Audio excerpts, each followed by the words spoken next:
Face à la situation chaotique qui règne au Mali, la communauté internationale ne cache pas son inquiétude. La France a appelé à un cessez-le-feu et condamne les violences dans le Nord.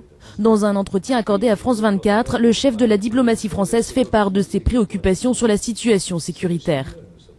Nous sommes très inquiets, très vigilants, et c'est la raison pour laquelle, d'abord, la mise en place d'autorités politiques capables de négocier avec au moins le MNLA, et d'autre part, l'intervention de la CEDEAO nous paraissent prioritaires, et c'est la raison pour laquelle la France a pris l'initiative de saisir le Conseil de sécurité, qui a adopté une déclaration présidentielle soutenant les efforts de la CEDEAO.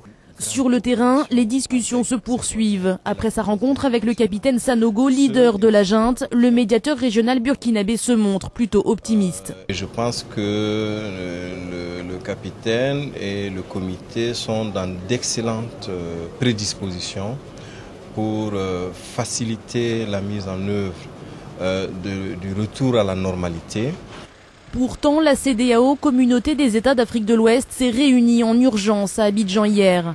Après 12 heures de huis clos, les chefs d'état-major ouest-africains ont élaboré un mandat pour une éventuelle force militaire au Mali. Il a été essentiellement question du mandat qui doit être donné à la force en attente de la CEDEAO, la FAC.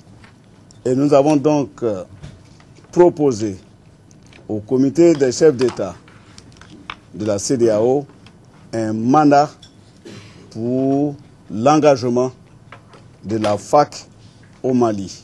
La CEDEAO se dit prête à déployer quelques 3000 soldats, une proposition qui reste à valider par les chefs d'État de la région.